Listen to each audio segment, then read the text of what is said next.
Quran surah ke-13 ayat ke-28. Ditafsirkan dengan Quran surah ke-20 ayat ke-14. Ala bidzikrillahi tatma'innul qulub. Yakinkan pada dirimu kalau zikirmu benar kepada Allah, maka dampaknya ke hati akan tenang. Tahan. Yakinkan pada dirimu kalau zikirmu itu benar kepada Allah, maka dampaknya ke hati akan tenang. Bapak Ibu sekalian, ayat Quran surah ke-13 Ar-Ra'd ayat ke-28 menyampaikan orang yang zikirnya benar itu hatinya akan cenderung tenang. Sedangkan dalam Al-Quran, di antara makna zikir itu artinya sholat. Pak, Bapak pasca sholat subhanallah, subhanallah, alhamdulillah, itu zikir. Dalilnya Quran surah ke-4 ayat 103. Ibu ba'da sholat berdoa, Allahumma rabbana atina fid dunya hasanah. Doa, itu zikir. Dalilnya Quran surah ke-7 ayat ke-205. Wadhkur rabbaka fi nafsika tadarruan wa khifatan wa dunal jahri minal qaul. Saat kita berdoa, ya Allah, ya Allah, ya Allah, itu zikir. Baca Quran.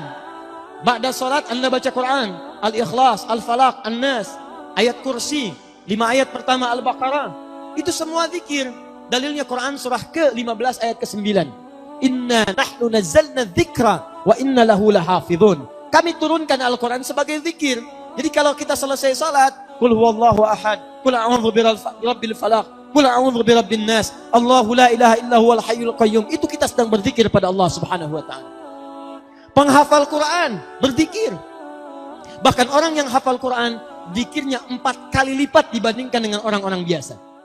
Karena hafalan Quran disebutkan oleh Quran 4 kali dibandingkan dengan bacaannya saja. Quran surah 54, ayat 17, ayat 22, ayat 32, ayat ke-40.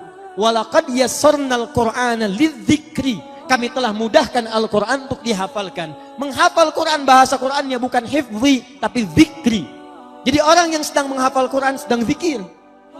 Bismillahirrahmanirrahim. Subhanalladzi asra bi'abdihi lailan minal masjidil haram. Zikir. Alhamdulillahilladzi anzala ala 'abdihil kitab. Zikir. Sampai ke An-Nas. Tapi tahukah Anda, puncak zikir itu ada pada sholat. Kenapa puncak zikir disebut dengan sholat? Karena sholat menghimpun semua jenis zikir yang tadi disebutkan.